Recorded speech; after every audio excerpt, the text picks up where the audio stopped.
दोस्तों, अक्सर कर आपने देखा होगा कि कई बार लोग रेप के मामलों में झूठे फंसा दिए जाते हैं। दोस्तों, पहले तो साथ में रह लेते हैं, 4 साल 5 साल इकट्ठे रह लेंगे। अब जब एक दूसरे से वैचारिक मतभेद हो जाते हैं तो दोस्तों अक्सर कर ये देखा गया है कि महिला की तरफ से आदमी के ऊपर रेप का मुकदमा दायर कर दिया जाता है दोस्तों।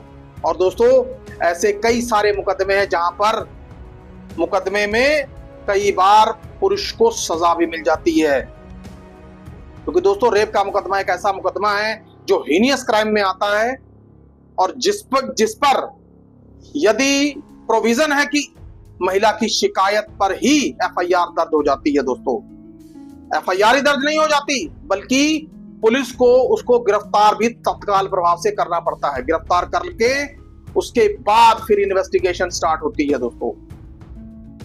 दोस्तों, हालांकि हमारे देश में बलात्कारों को रोकने के लिए कई सारे कानून बनाए गए दोस्तों, निर्भया कांड और दोस्तों मुंबई में रेप और हत्या कांड जैसे बड़े बड़े केसेस जो बीते कुछ सालों पहले हुए थे, उस पर माननीय सुप्रीम कोर्ट ने अपने बहुत ही कड़े जजमेंट्स दिए दोस्तों उसके ऊपर।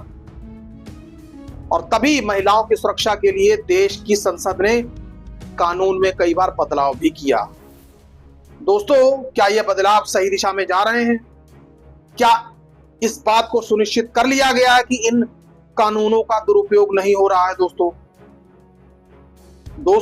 आए दिन अक्सर कर हम देखते हैं कि पुलिस थानों में रेप की एफआईआर दर्ज हो जाती हैं। घटना बहुत पहले हुई होती है और शिकायतें कई कई महीनों बाद या कई कई साल बाद हो जाती है दोस्तों। और दोस्तों, कई कई बार आपसी संबंध में गड़बड़ी हो जाने के कारण भी एफआईआर दर्ज हो जाती है और पुरुष जेल के पीछे। लेकिन दोस्तों, आज हम एक ऐसे मामले की व्याख्या करेंगे जिस मामले में माननीय सुप्रीम कोर्ट ने एक ऐसा जजमेंट दिया है जिसको यदि ये कहा जाए कि ये एक लैंडमार्क जजमेंट है, ऐतिहासिक जजमेंट है दोस्तों, तो ये कहना गलत नहीं होगा। दोस्तों, ये जजमेंट सितंबर के महीने में ताजा जजमेंट आया है दोस्तों। और दोस्तों, ये जजमेंट जो है माननीय सुप्रीम कोर्ट ने जो दिया है, कानून के चाहे विद्यार्थी हो, चाहे वकील हो और चाहे ऐसे लोग जिनके परिजन जेल के पीछे रेप के मुकदमों की सजा काट रहे हैं या रेप के आरोप में जेलों में बंद है या पुलिस थानों में बंद है दोस्तों, ये केस उनके लिए एक नजीर हो सकता है दोस्तों, आइए जानते हैं कि माननीय सुप्रीम कोर्ट ने इस केस में क्या कहा और क्या जजमेंट दिया दोस्तों, मामला है Pradeep Kesarwani versus state of Uttar प्रदेश।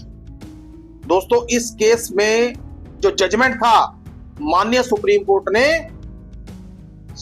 2 सितंबर 2025 को दिया दोस्तों, यानी इसी महीने का जजमेंट है दोस्तों ये। अब दोस्तों, केस के सारांश के ऊपर चलते हैं। दोस्तों, सबसे पहले हुआ क्या था ये आपको बताते हैं कि केस शुरू कैसे हुआ। दोस्तों, महिला ने प्रदीप कुमार केसवानी के ऊपर रेप के आरोप लगा दिए। उसने कहा कि प्रदीप केसरवानी ने उसे शादी का झांसा दिया और उसके साथ शारीरिक संबंध बनाए दोस्तों, ऐसा उसने एफआईआर में दावा किया दोस्तों। अब दोस्तों, बंदे के ऊपर एफआईआर भी दर्ज हो गई। एफआईआर दर्ज हो जाने के बाद प्रदीप कुमार केसवानी ने इलाहाबाद हाई कोर्ट में 482 के तहत यानी कि बीएनएस 528 के तहत क्वैशिंग पिटीशन डाली। लेकिन दोस्तों, माननीय इलाहाबाद हाई कोर्ट ने तथ्यों को देखा, परखा, लेकिन आरोपी को किसी भी प्रकार से कोई भी राहत देने से मना कर दिया, क्योंकि दोस्तों माननीय हाई कोर्ट का यह मानना था कि महिला ने स्टेटमेंट दी है और रेप हुआ होगा। क्योंकि दोस्तों, महिला की स्टेटमेंट रेप केसेस में बहुत ज्यादा इंपॉर्टेंट मानी जाती है, क्योंकि स्टेटमेंट के बेसिस के ऊपर ही आदमी गिरफ्तार हो सकता है दोस्तों। तो माननीय इलाहाबाद हाई कोर्ट ने आखिरकार कुछ देखा होगा, तभी 482 की जो पिटीशन थी प्रदीप केसरवानी की, वो डिसमिस कर दी दोस्तों। अब दोस्तों फिर उसके बाद जब यहां से कोई राहत नहीं मिली, तब दोस्तों प्रदीप केसरवानी पहुंचे इलाहाबाद हाई कोर्ट से सीधे माननीय सुप्रीम कोर्ट। अब दोस्तों ये चीज बहुत देखने वाली है कि माननीय सुप्रीम कोर्ट ने क्या जजमेंट दिया और किस तरीके से जजमेंट दिया और क्या क्या रिमार्क्स दिए, क्योंकि दोस्तों सुप्रीम कोर्ट की जो जजमेंट के दौरान दी गई टिप्पणियां होती हैं वो बहुत महत्वपूर्ण होती हैं, क्योंकि सुप्रीम कोर्ट के जो निर्णय होते हैं वो देश की दशा और दिशा तय करते हैं। और तो और सुप्रीम कोर्ट के जो जजमेंट्स होते हैं उनका अनुसरण देश की निचली अदालतें जैसे हाई कोर्ट्स और डिस्ट्रिक्ट कोर्ट्स भी करते हैं, इनका अनुसरण। दोस्तों तो इस फैसले में माननीय सुप्रीम कोर्ट ने क्या ऐसा ऐतिहासिक निर्णय दिया, अब वो हम आगे चल के देखते हैं। अब दोस्तों माननीय सुप्रीम कोर्ट ने जो निर्णय दिया, अदालत ने राजीव थापर बनाम मदन लाल कपूर के मामले में निर्धारित 4 चरणीय परीक्षण को लागू किया, यानी कि 4 लेवल एग्जामिनेशन होता है कि किसी मामले की गंभीरता क्या है, मामला कितना गंभीर है, ग्रेविटी ऑफ ऑफेंस आखिरकार क्या होता है दोस्तों, और निम्नलिखित बिंदुओं पर विचार किया जाता है दोस्तों सबसे पहला जो बिंदु है, क्या आरोप गंभीर है।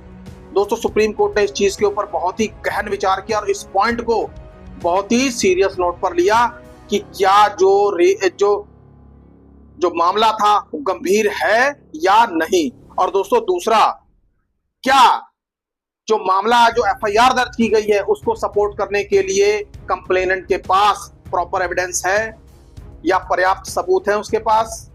कोर्ट ने इस चीज के ऊपर भी ध्यान दिया। अब दोस्तों तीसरी चीज, एफआईआर जब दर्ज हुई तो कितनी देर बाद दर्ज हुई, समयबद्धता क्या है, टाइम लिमिटेशन क्या बोलते हैं, जिसको हम इंग्लिश में बोलते हैं कि कितने समय के बाद कब घटना हुई और घटना के कितने समय के बाद एफआईआर दर्ज करवाई गई दोस्तों, इसमें ये इंपॉर्टेंट दोस्तों। और दोस्तों चौथा और सबसे महत्वपूर्ण पॉइंट, क्या एफआईआर का उद्देश्य आरोपी को परेशान करना था। कि दोस्तों कई बार ऐसा देखा जाता है कि लोग एफआईआर दर्ज करवा देते हैं ताकि दूसरा पक्ष परेशान हो सके, उसे कानूनी प्रताड़ना झेलनी पड़े, और दोस्तों मतलब यूं कह लीजिए कि मेंटल हरासमेंट हो सके। तो दोस्तों माननीय सुप्रीम कोर्ट ने इस बिंदु को भी इस केस में देखा।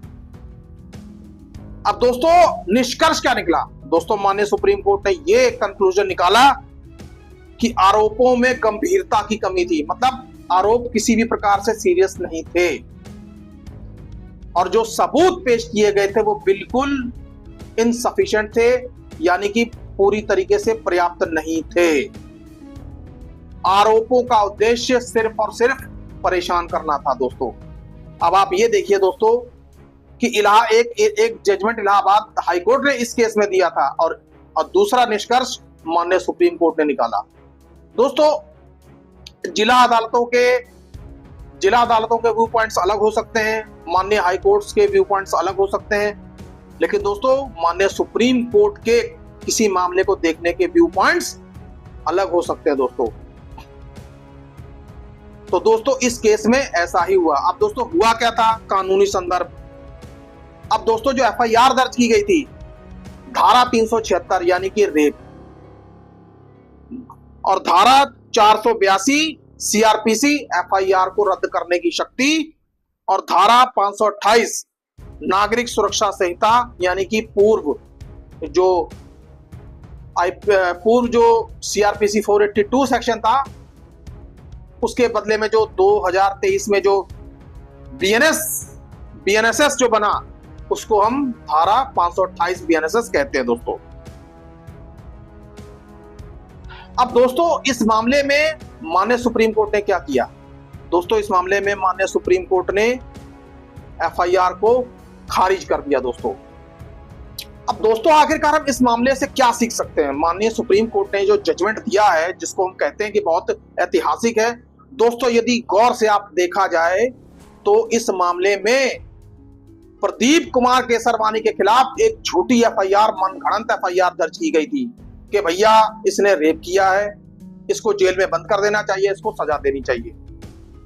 मामला जिला अदालत में चला, जिला अदालत में जाकर उसके बाद माननीय हाई कोर्ट में गया, और दोस्तों जब हाई कोर्ट से भी राहत नहीं मिली तो माननीय सुप्रीम कोर्ट गया।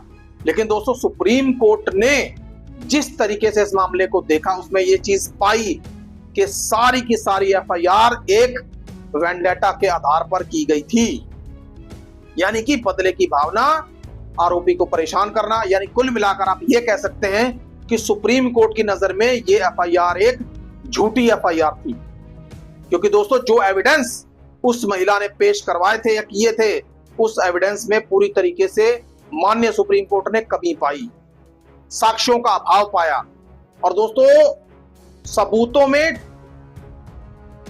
टाइमलाइन की कमी थी, एफआईआर दर्ज कराने में टाइमलाइन की कमी थी। दोस्तों मामला कहां 2018-19 का था, एफआईआर 4 साल बाद दर्ज हो रही है।